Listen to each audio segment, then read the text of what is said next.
Hello, you people. Hello, everyone. Oh my goodness. Hello, everyone. Today we're going to learn how to simplify variable expressions on our part 5 in our series of algebra. This lesson will get very complex very fast. So I will try to explain as best as I can. It is so easy, yet it gets so fast. It's ridiculously hard, ridiculously complex, not hard.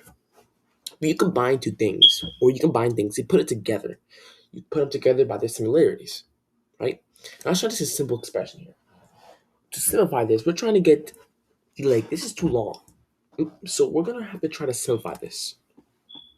To simplify algebraic expressions, you must group them with their variable terms. So this one, I group them with their x terms, and I group these with their y terms.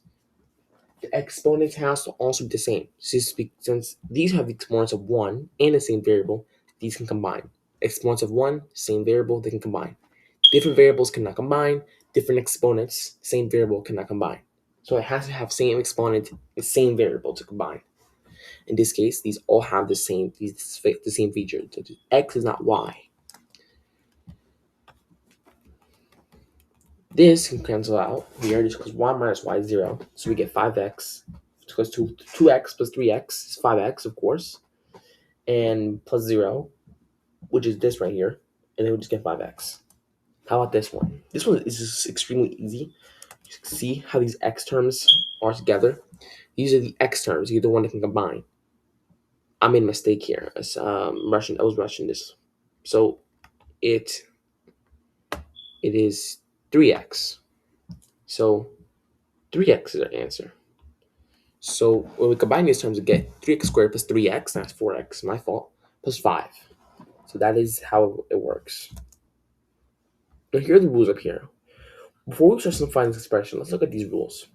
Rule 1 is when x times x is going to be equal to x squared. Just like as a number multiplied by a number, itself squared. So we take this number, multiply, and we get number squared. X plus x is 2x because there's two x's here. X minus x equals 0 because x is the same variable and we're subtracting the same variable. X times x squared times x, which is x cubed.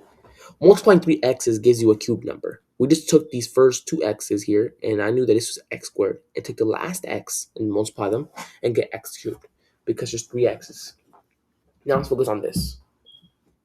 Let's use the distributive property. When you multiply a number outside, and you have parentheses, you can multiply this number here, the a, multiplied by the b, and then you can add it by taking a again and multiplying by c. So a times b, kind of like the rainbow property like I talked about last time.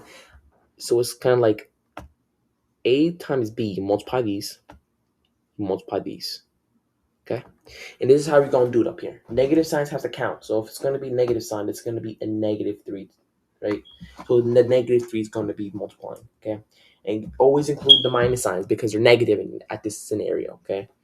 So this is how this property is going to work. This is distributive, okay? Multiply the a by every number inside the parentheses. Because look at this, x and 3 cannot combine because we don't know the value, and we don't know the value of this x. 5x and x squared cannot combine because they have to have the same exponent. This has an exponent of 1, and this has an exponent of 2. They're different exponents. Same variable, different exponents. Can't combine. So first, you can use a distributive property. So 2x times x plus here 2x times 3. Then negative 3 times 5x, negative 3 times x squared. Then 2x times x is 2x squared. 2x times 3 is 6x. And negative 3 times 5x is 15x. And negative 3 times x squared is negative 3x. Now these actually can combine. Not all of them, because these ones here have the same exponent of still 1.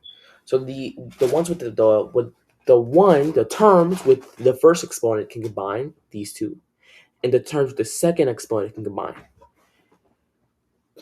Terms with an exponent with 2, like squared terms, for example, are called a quadratic. We're going to look at those much later. But a quadratic is a term or a polynomial with a degree or a power of 2. So these have power of 2. The whole expression is a quadratic expression. Let's simplify this more. So let me just turn this off. So we understand we can combine the x terms with the power of 2 and combine the x terms with the power of 1. This 2x squared can't combine with 6x at all because these had different exponents. Okay, so 2x squared minus 3x squared is negative x, and then 6x plus minus 15x is 9x, or plus negative 9x. Same thing. These are the same expression. One of the rules, if you add a number by a negative, we can subtract them. So if you add a negative number, if you add a positive number by a negative number, you can just subtract the numbers. So plus a negative number is the same thing as just taking the plus away, just subtracting them. Okay. This was a pretty easy one. Let's look at this one. This is a way harder one, a little step up. But we're going to use the same rules as before. We're going to use this property down here, this distributive property. Multiply the number outside by every number inside. So in this case, this is a very long expression, so we're going to try to do it as fast as we can. We're going to take this highlighted one, and we're going to distribute it. We're going to take a 3 and distribute to every term in parentheses. So 3 times n squared, 3 times 2n squared, 3 times n, and 3 times negative 5, include the negative sign. Then we can distribute this because we can see that 3 times negative 5 is negative 15. 3 times the n squared is 3n squared. 3 times 2n squared is 6n squared. And 3n is just 3n. Then we could just change the sign. So you have plus minus is sitting as minus. Oh, yeah, that's simplified. I thought these were the same exponent for a second. So this is simplified. All different exponents and all different degrees. Let's focus on this one here. Now we did this one. We can just do this one right here. Now this one, distribute the negative 3n multiplies with the n squared, and the negative 3n multiplies with the 1. This is how it's going to look like. Then we get negative 3n times n squared is negative 3n squared cubed, right? And then plus the negative 3n times 1, which is just negative 3n. Anything times 1 is itself. So now we just have this, okay? Now we have to combine like terms. So we're going to combine them. Well, this is how, so I'm talking about getting complicated at this point. So we're going to group the cube terms. We're going to group this term and this term. We're supposed to remove the parentheses, but pretend it's removed. I forgot to do that. But this is going to group with this one because they have the same exponent, the same variable. This one's going to group with nothing because they have the same variable, not different, but have different powers. So this one's going to stay by itself. 3n is going to combine with negative 3n, and negative 15 is going to stay by itself. So it's going to be like this. So these ones can cross out because they're the same degree in the same variable. Because remember, a number subtracted by itself is 0, so we could take these out. Now we're left with 6x squared minus 15, but these can't combine, so we are done. So that is how you combine like terms. This is very helpful for later lessons because like literally almost every lesson after this is almost gonna have combined like terms. Yeah.